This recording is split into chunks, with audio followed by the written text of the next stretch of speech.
Peut-être, si vous êtes d'accord, Alain, on peut peut-être commencer. Vous voulez qu'on attende 21h pile? Non. Okay. J'imagine de surcroît que la première délibération, sûrement consensuelle. Alors, on me dit qu'il faut qu'on je refasse l'appel, puisque Conseil municipal saison 2, c'est les mêmes lieux. La délibération précédente était donc exclusivement consacrée à l'eau et à l'assainissement. C'était un conseil municipal exceptionnel. Là, on rentre dans des choses plus classiques et courantes.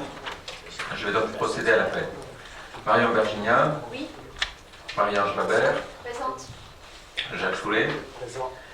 Claire Duprat a donné procuration à Jacques Choulet. Jean-Marc Fabier. Présent. Sophie Dupouille. Arnaud Favre. De nouveau présent. Elisabeth Aubrette m'a donné procuration. Johan Labarrière a donné procuration à Marion Bergignan. Aurélie Lévesque. Présent. Bruno Lamaison. Présent. Sylvie Sauvignon. Présent. Christophe Priat m'a pu nous rejoindre. Présent. Alain Lassalle. Présent. Laurent Langlade. Marie-Thérèse Barouillet. Présent. Christophe Bergès. Présent. Solange Coudens. Présent. Ludovic Ducam. Présent. Christiane Chadoulot a donné procuration à Solange Coudens. Marjorie Foutous. Présent. Olivier Martinez. Présent. Naline Pachouret. Présent. André Lafargue a donné procuration à Olivier Martinez. Albert Marambat nous rejoindra dans quelques minutes. Et Jean-Luc Cazenave. Présent.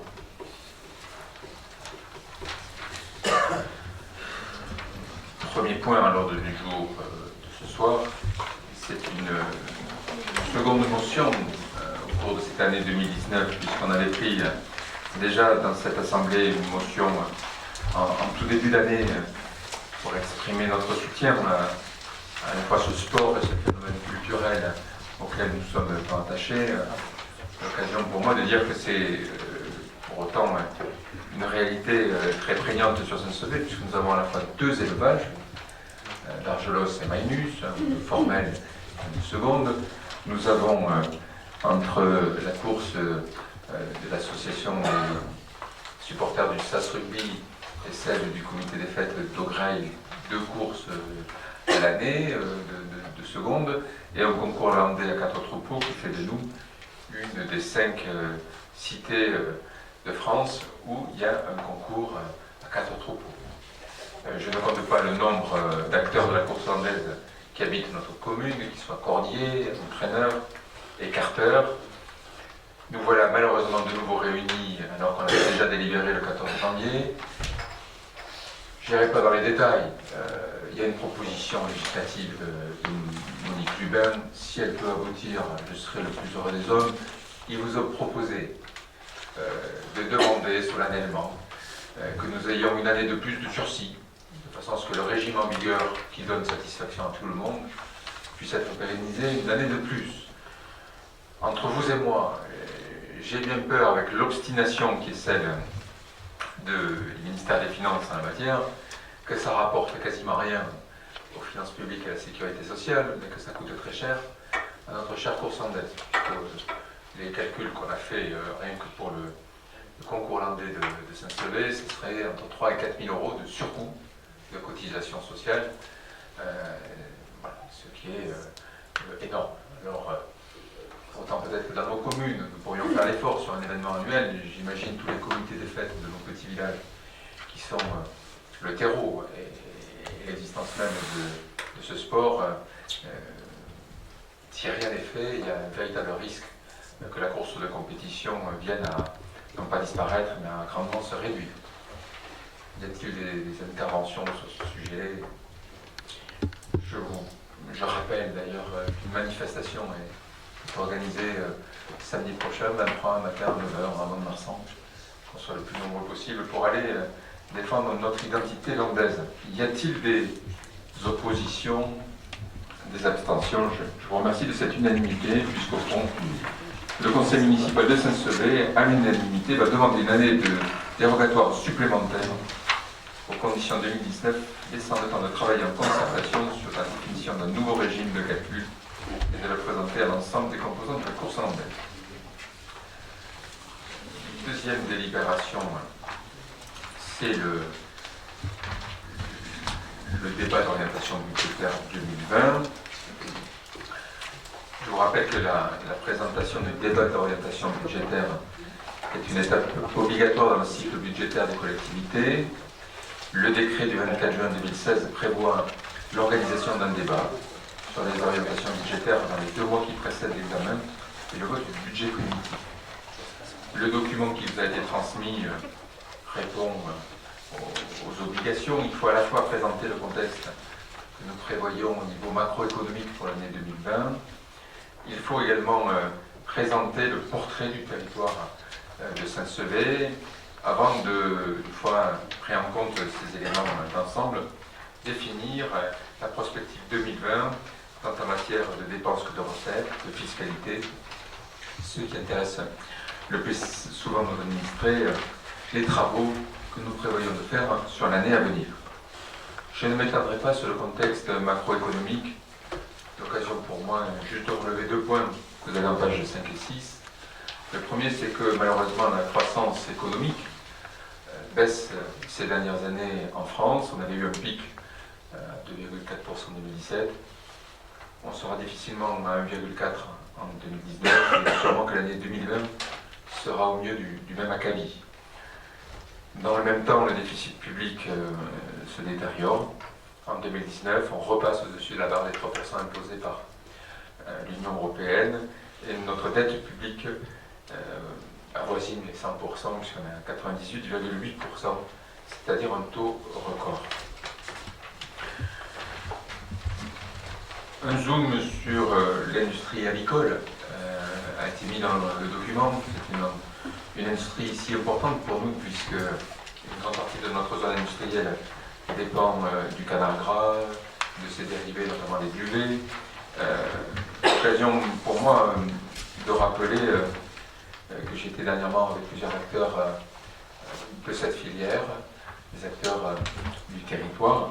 La reprise des marchés est extrêmement difficile. Les stocks, notamment sur la viande, les confits, les magrets, est très important. Et donc, j'en profite ce soir pour avoir un slogan très simple: manger des confits, cuisiner le magret, sous toutes ses formes. Nous avons besoin que ces plats retrouvent leur place dans les habitudes des Français, puisque la consommation aujourd'hui n'a pas retrouvé son niveau antérieur à la crise. Nous aurons bien sûr une pensée pour du Perrier. Je n'ai pas plus d'éléments. Ils ont eu effectivement un accident, un incendie hier, mais au-delà de ce phénomène qui est dramatique, nous avons des stocks qui sont très très élevés, bien plus élevés que ce que nous connaissions avant la crise. Si ces dernières semaines, du fait des campagnes de communication, le magret a tendance à retrouver sa place, nous avons sur le conflit toujours des stocks très très importants. Et donc, soyons citoyens, mangeons les produits locaux. J'ai malgré tout 2 signes d'espoir à mettre en évidence. Le premier, c'est que sur le haut de gamme, notamment le label rouge, il semblerait qu'il n'y ait pas de problème de reprise des marchés, qu'il y a une bonne dynamique, il n'y a pas d'excès de stock, et le marché chinois qui vient symboliquement de s'ouvrir avec la décision du gouvernement chinois d'autoriser, même si les déclarations, les autorisations sanitaires sont longues à venir, il y a là une perspective qui peut être une vraie bouée d'espoir pour notre filière. Sur notre territoire de Saint-Sevé, je voudrais juste mettre en évidence 2 points. Le premier, c'est que nous avons une construction qui s'accélère. C'est une très bonne nouvelle. L'année 2020 est la plus forte de ces 6 dernières années en matière de permis de construire. On en est aujourd'hui à déjà plus d'une trentaine de permis. Nous aurons donc cette année d'ores et déjà plus de 40 logements remis sur le marché, puisqu'il y a aussi sur le centre-ville toute une série d'opérations qui est vraiment là une très bonne nouvelle. Nous avons une vacance forte, nous avons des opérations qui ont fait l'objet de l'opération programmée d'amélioration de l'habitat. La VAP aussi a aidé certaines concrétisations. Vous voyez au travers des échafaudages, que sur la place du Tour-du-Sol, que rue Lafayette, que rue Zarceau, des appartements vides depuis des années sont en train d'être remis en état pour du locatif et des propriétaires occupants. Avec ces 40 logements, nous atteignons à la fois nos objectifs du PLU et du PLH. Nous avions franchi l'an dernier les 5000 habitants, puisque nous sommes officiellement, depuis le début de 2019, 5059. Grosso modo, depuis 2-3 ans, on gagne 70 habitants tous les ans et ce rythme s'accélère. On tend, tel que ça avait été défini dans le PLU, vers les 6000 habitants, vers 2030, 2035. Ce qui pour notre ville est à la fois un enjeu de redynamisation, mais aussi un élément en matière de fiscalité qui nous permettra d'avoir des ressources complémentaires. C'est un élément important à prendre en compte. Lorsqu'on se compare aux autres, on s'aperçoit qu'on a un nombre d'associations beaucoup plus élevé que la moyenne landaise et que la moyenne nationale. Nous avons donc une dynamique associative importante.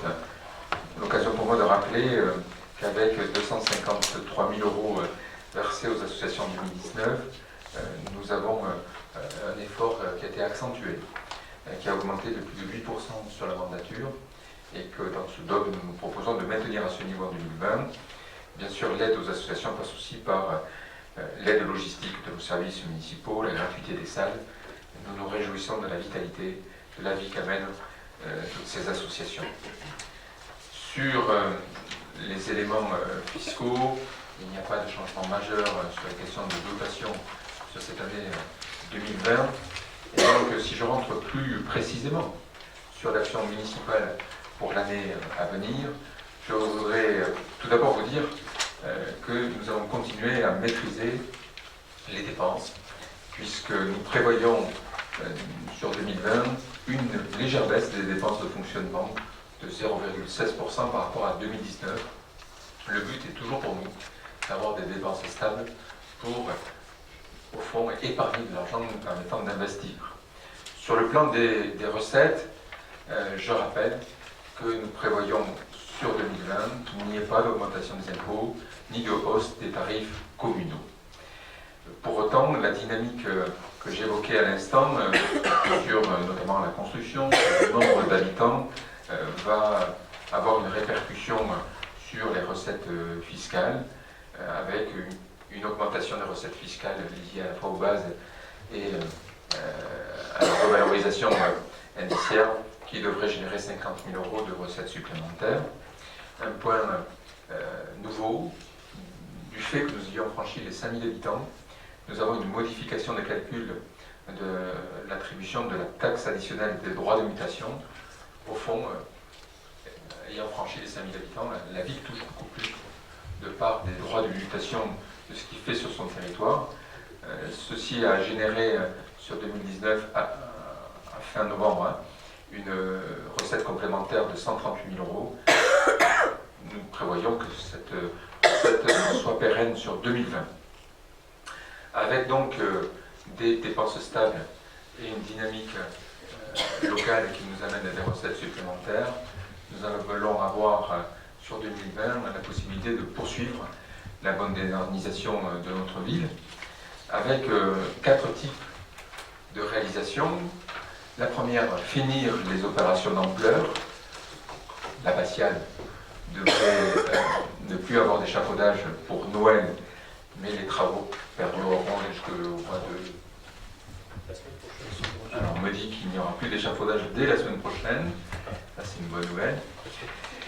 Pour autant, la fin des travaux, il y aura sur les carrelages, sur le mobilier, sur les tableaux, une série de tâches encore sur janvier, février, devrait intervenir au mois de mars, et il y aura une inauguration à prévoir au printemps prochain. L'école du Parc, le temps est bien entendu pas forcément un facteur qui aide beaucoup, mais chaque semaine qui passe nous confirme dans l'idée que nous devrions pouvoir réouvrir l'école à la rentrée après les vacances de Noël. Une bonne nouvelle pour les élèves. Pour autant, il restera sur le mois de janvier une série de dépenses, notamment sur les peintures extérieures côté parc. Et donc, nous prévoyons des crédits à cet effet. Ça, c'est la première dimension, finir les gros projets qui sont entrepris depuis un petit moment. Le deuxième, c'est de déployer sur 2020 des projets qui ont été lancés en 2019, à savoir la restructuration du complexe sportif de la Loubert, avec la rénovation de la salle annexe, avec les travaux de rénovation des vestiaires dans la grande salle la Loubert.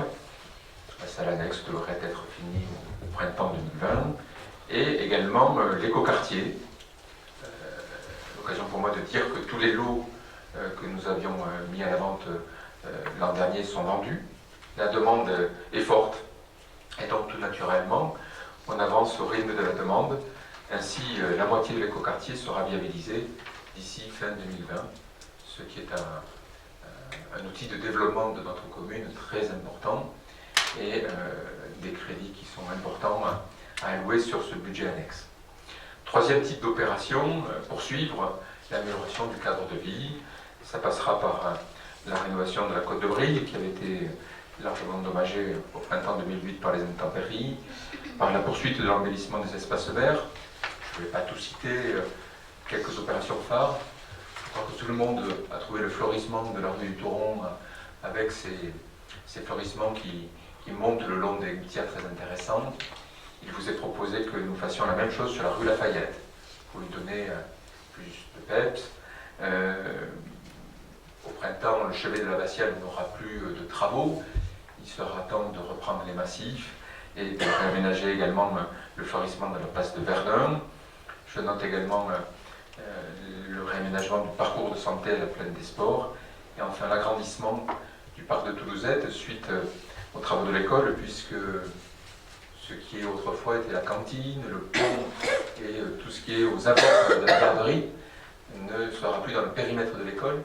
Vous avez vu ce bâtiment nouveau qui a été construit, je dirais, à l'équerre de la Grande Barre. Et donc on a tout un espace derrière l'ancienne sous-préfecture au pied du Double qui va être un espace ouvert au public et qui sera un agrandissement du parc de Toulouse. Enfin, et je finirai là-dessus, nous avons des opérations nouvelles qui nous paraissent nécessaires d'initier. La première, c'est un plan de redynamisation du centre-ville. Nous avions délibéré au mois de mai pour obtenir l'aide de la région. Nous avons écrit au département qui nous a répondu favorablement, pour nous accompagner là-dessus. Nous avons également rencontré l'État pour mettre en place une démarche d'opération de revitalisation du territoire. Le but, c'est de fédérer toutes les énergies pour obtenir des aides, pour ramener un intérêt à fréquenter le centre-ville.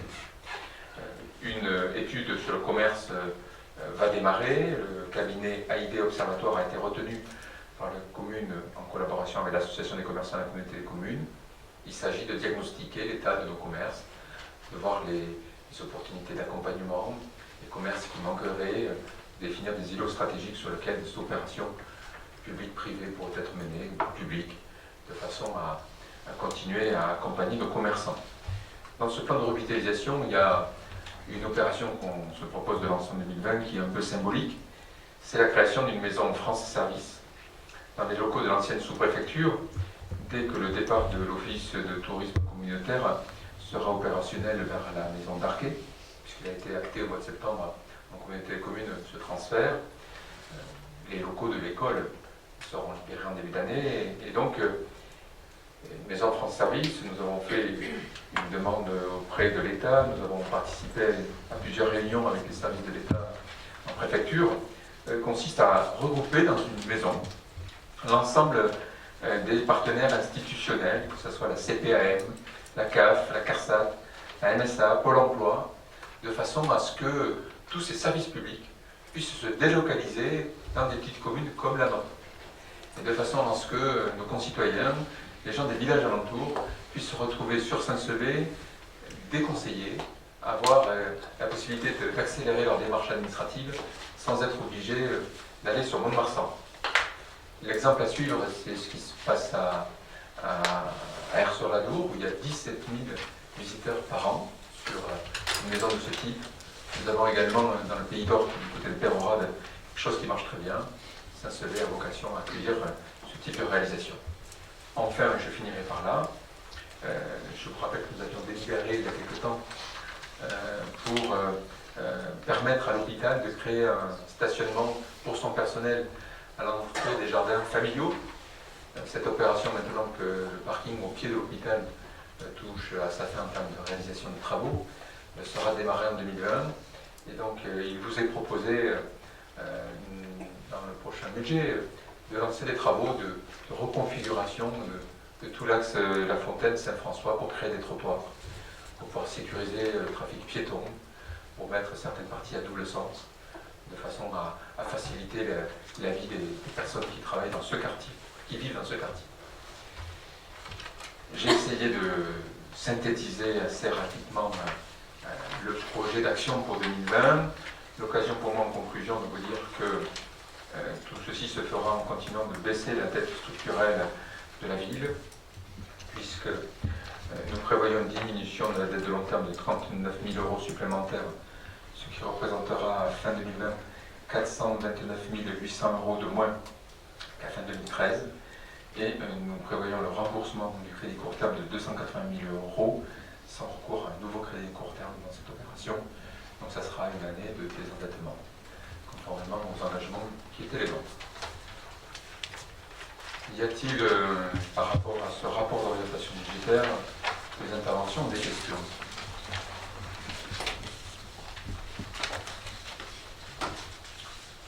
S'il n'y en a pas, je vous propose que nous prenions acte par un vote solennel.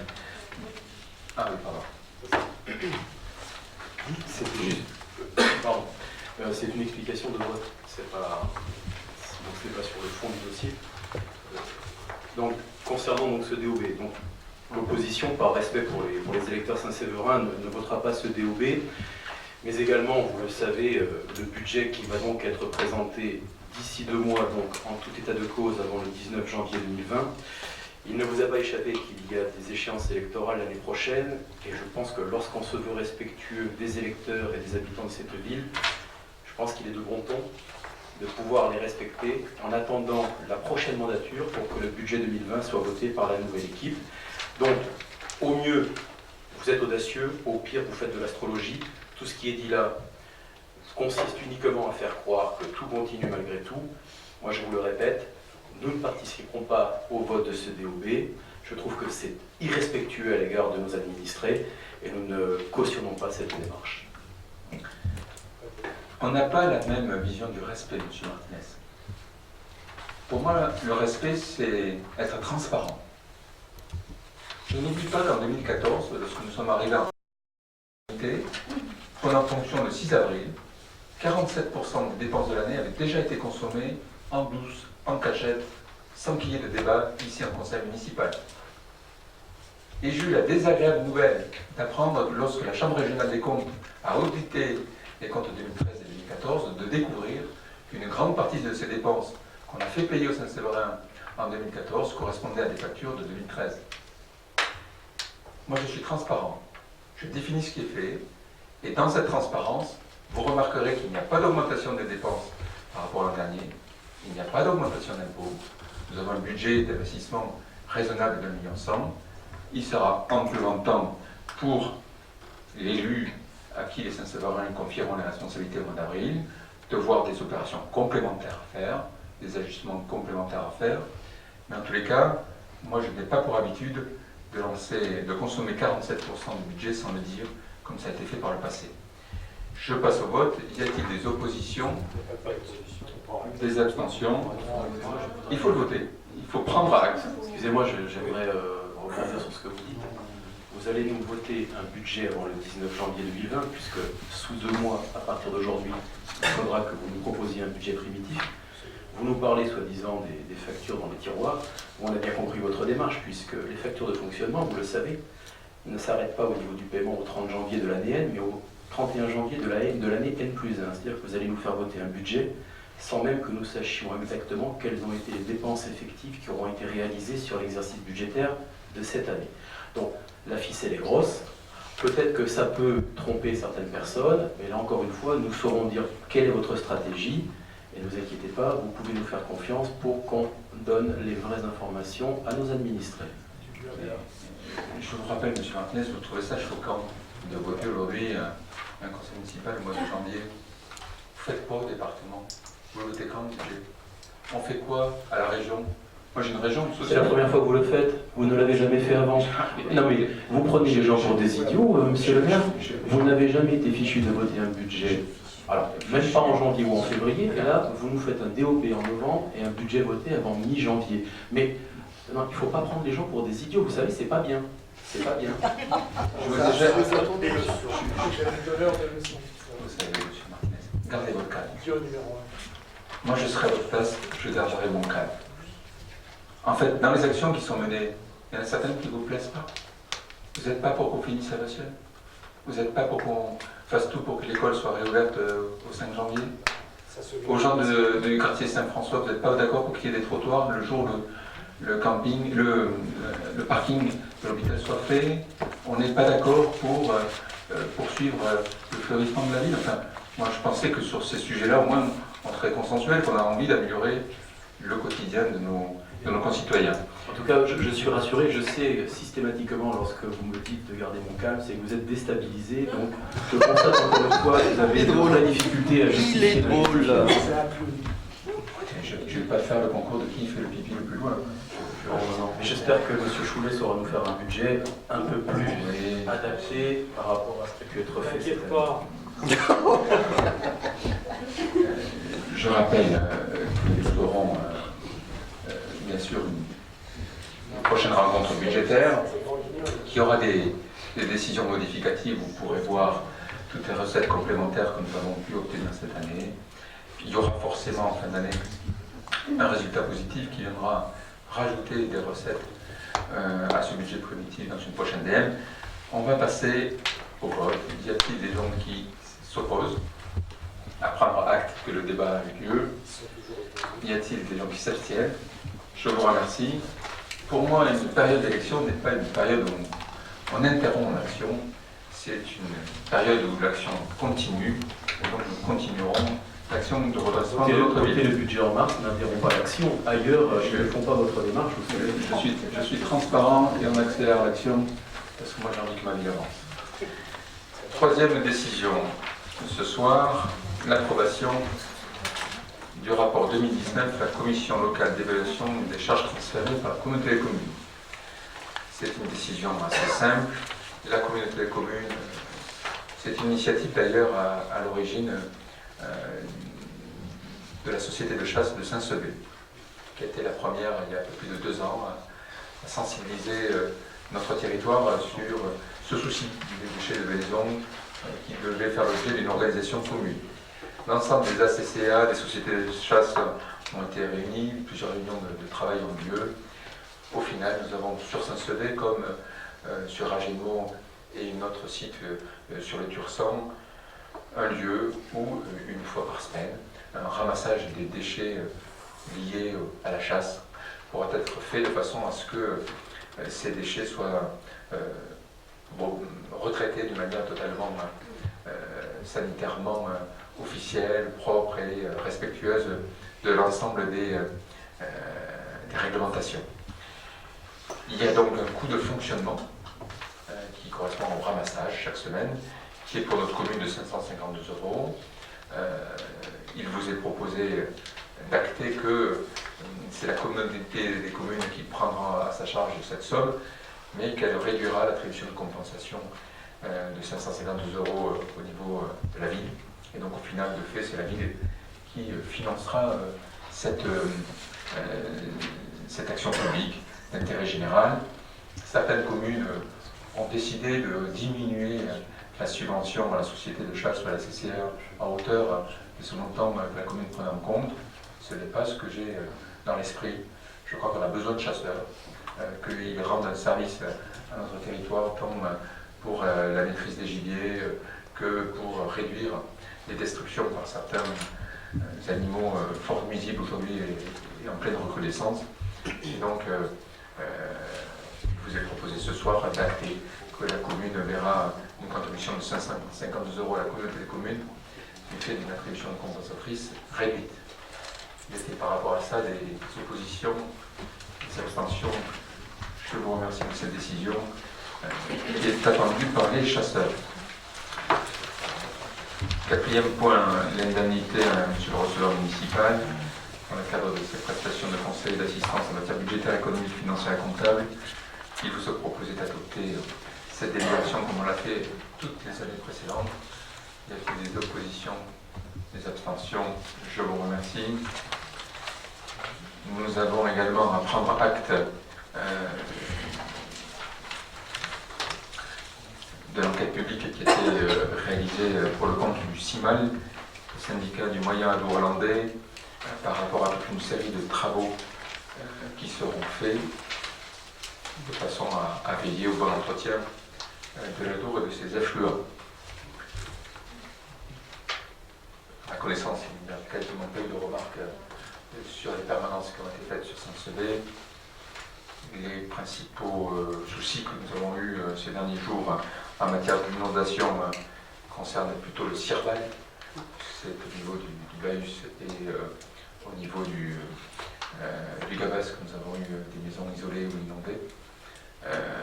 Y a-t-il sur le CIMAL, sur cette enquête publique, des questions? Je vous propose une adoption. Y a-t-il des oppositions, des abstentions? Je vous remercie. Dernier point, dans le cadre de la rénovation de la Bastielle que j'évoquais tout à l'heure, nous avons eu la désagréable surprise au moment d'y démonter l'estrade qui est au niveau du chœur, de découvrir, le but était de refaire les sols qui étaient dessous, de découvrir qu'elle était remplie de mérules. Nous avons donc été conduits à la destruction de cette estrade par une entreprise spécialisée.